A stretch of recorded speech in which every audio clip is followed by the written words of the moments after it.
Hi, I'm Maria from Temple of Geek. I'm here with Seemab Gul. She is the director and screenwriter of the Oscar-qualifying short film Mulakat/Sandstorm. I'm really excited about this movie because I'm also from Pakistan as the main character, so I was really excited to see this. I looked up everything I could before I saw the movie, and the first thing that I noticed was the title. And I wanted to know what the inspiration about the title was, because usually whenever you see two names, you assume that the Urdu word or the one would be the translation of the other. But this is two different words next to each other. So I was wondering about that. That's right. So thank you for inviting me, and I'm delighted to be here. So the title, the English title is Sandstorm, and we did aim for the film to be worldwide. And so for the international audience, I thought the exotic element was a sandstorm, which is a storm that I conceived in my mind when I thought of this story. And I had experienced a real sandstorm in Lahore a year before writing it. And so, a lot of people in the West, for example, may have never never experienced a real sandstorm. So I thought that it was a little bit more exotic and attractive for the international audience, whereas for the Urdu or Hindi speaking population, a huge chunk of population from South Asia that speak this language or understand it at least, the story was revolving around a meeting between two people. So we kept, and also the translation of Sandstorm in Urdu wasn't sounding right, and the English meaning the meeting wasn't sounding so specific. It was too broad. So we remained with the exotic title for the international audience and the personal, more suited title for the Urdu-speaking, Hindi-speaking audience, because it was more poetic and more suited to the story. I really like that because whenever I first saw it, I was very confused by it. But then I watched the ending, and that's how it all made sense. So I'm wondering, you had mentioned that was a part of the film that you knew you wanted to have. So you knew that would be the ending of the film? Were you always set on this ending? Yes. So I liked the element of, danger, but at the same time it's forces of nature which overcome our emotions.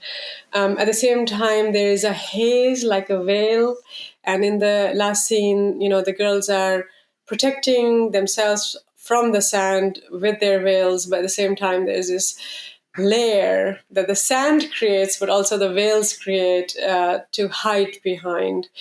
And then, the storm itself is a kind of also a forces of change. So like an expression of, I guess, anger and forces of change.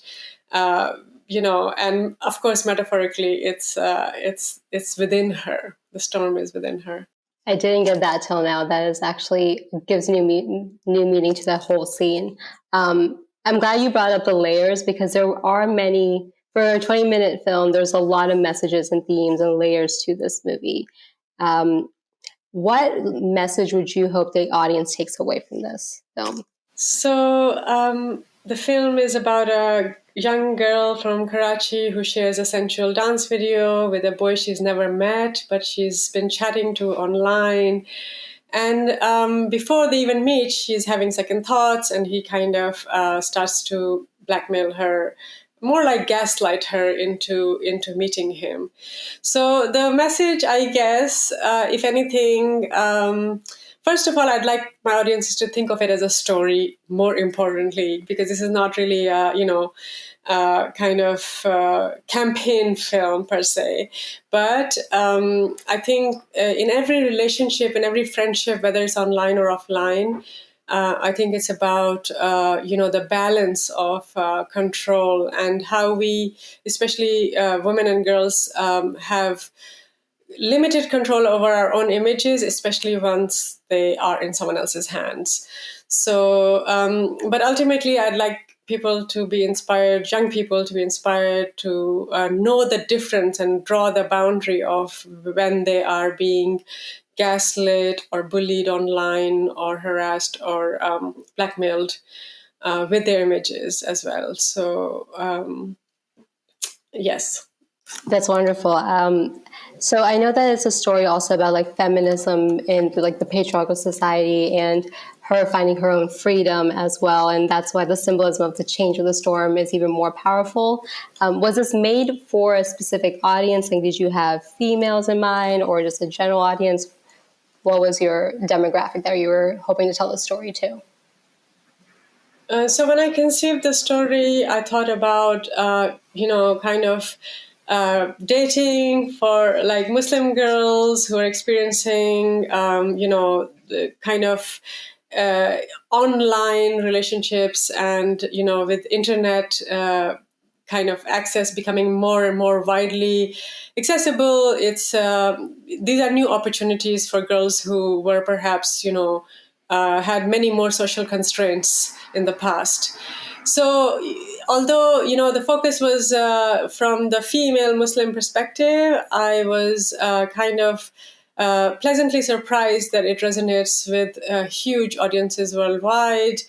And when people started telling me about, from Canada and France and places like that, that they felt that, this resonates further because it's really about, what control, about online kind of relationships, but also control of our images. So it doesn't matter, how much you reveal online in terms of, teenagers these days, they have TikTok videos, being fairly exposed, but it's really about trusting someone online and then losing that trust and control. So, and that is, a much bigger problem with anyone who uses the internet.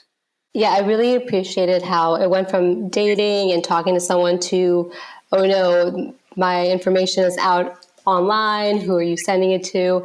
And her just being in a situation that she never thought she would be in. And it kind of shows a different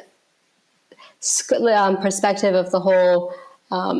Whenever females do date and whenever they are talking, they don't think they could be exploited in such a way. So her transition of realizing that, oh my gosh, this guy I'm talking to now has my information, it just, the layers of all the importance of it was very well done.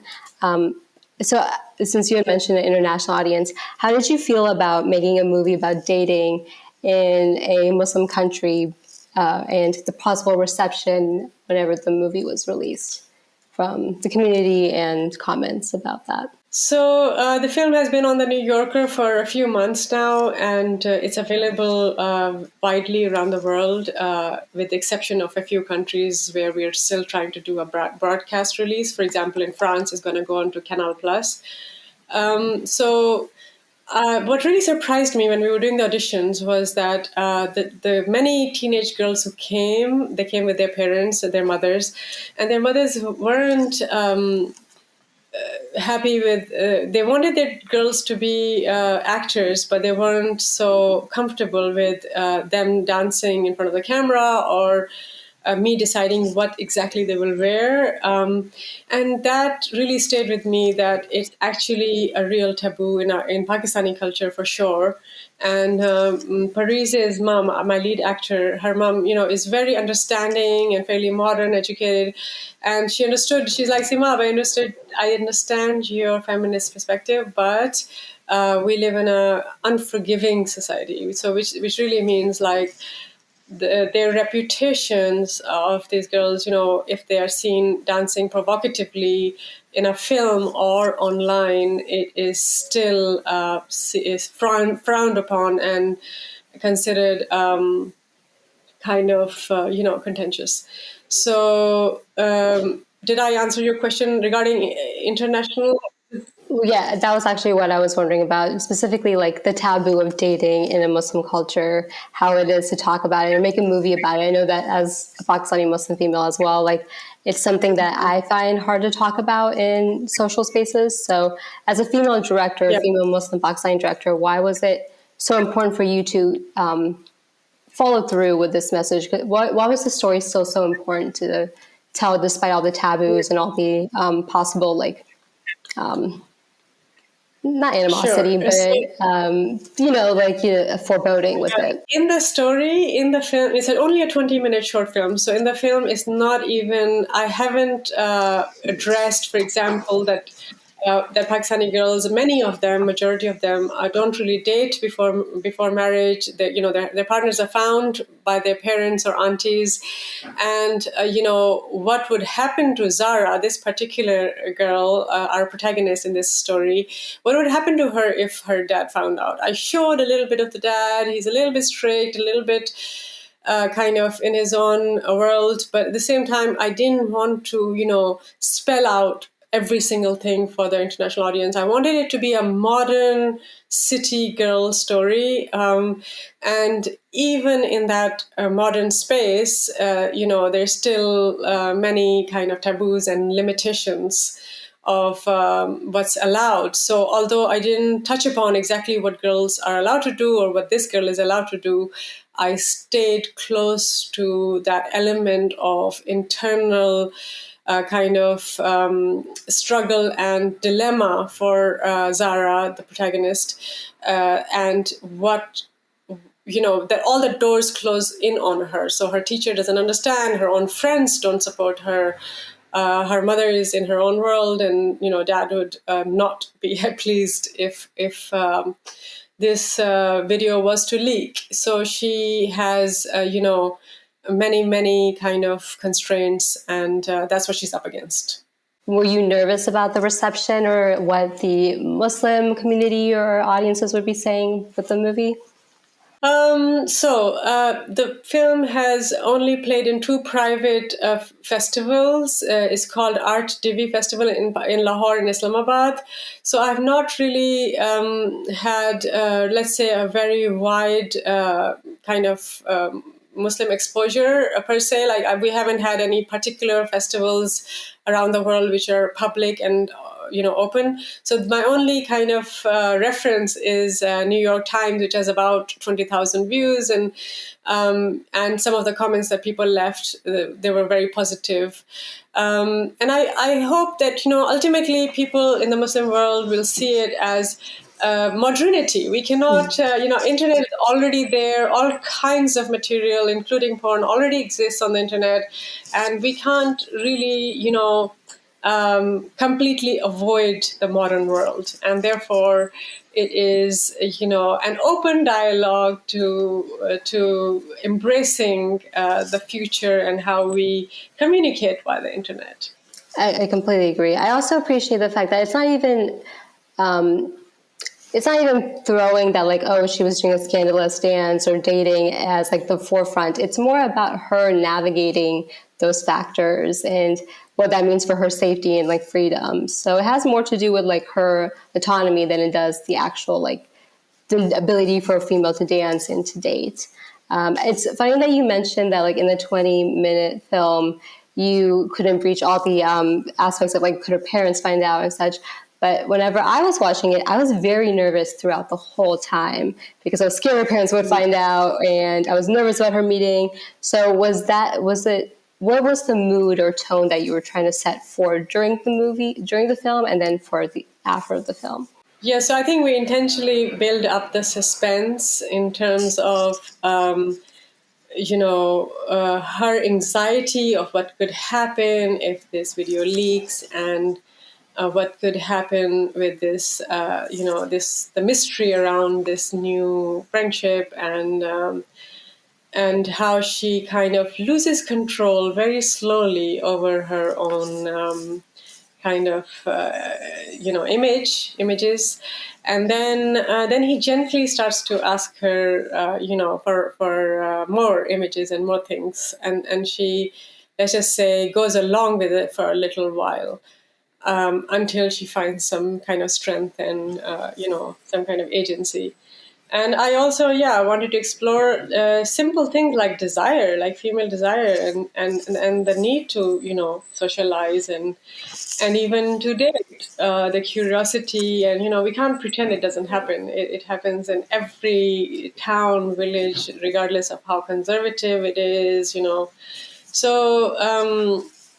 so the suspense. I'm really glad that you felt it, because we felt it too, and especially with her in the car with her dad, and in the library, and the scarf that kind of entangles her, which is also kind of her thoughts going around in circles. So speaking of the film, you mentioned that it's mostly internationally released. Where is the best way to watch the film? So the film is available, Sandstorm is available on the New Yorker screening room. And if you just type in Sandstorm, Seemab Gul, you should be able to find it. So it's currently Oscar qualifying. How has that process been going? It's a slow and long road. So the film's gone to, at the moment, over 70 festivals worldwide. It had its premiere at Venice, the world's oldest film festival. And then it went on to Sundance, which was unfortunately online this year due to the pandemic. And then it carried on traveling, and last month, August 2022, nearly a year after it's been doing this festival circuit, it won 2 awards: one at Rhode Island Film Festival, and the other one at HollyShorts. And both the awards are Oscar qualifying, which means that we can apply to the Academy and nothing more at this stage. So is even now, then there's many other steps like the shortlist, the nomination, and so on. And we won't know until, February 2022 whether we are nominated or not. Do you mind me asking what awards it's won so far? So it won 3 awards at Vaughan Film Festival in Canada. Best short film, best cinematography, and best director. And at Hollyfest and at Rhode Island, it won a best live action short film award, which is also the top award for Oscar qualification. Oh, that's wonderful. So that finishes up my questions. Is there anything else that you would like to mention or comment that we didn't get a chance to, or that I forgot to bring up? The scarf, the so-called dupatta, the scarf takes many different it has different meanings throughout the film. So in the beginning, she plays with the scarf playfully and provocatively. She throws it off, so that in a kind of cute dance that has a different meaning. And later on, he tells her that he wants to see her with a scarf, but then later on he tells her he likes to see her without a scarf, or send photos without a scarf.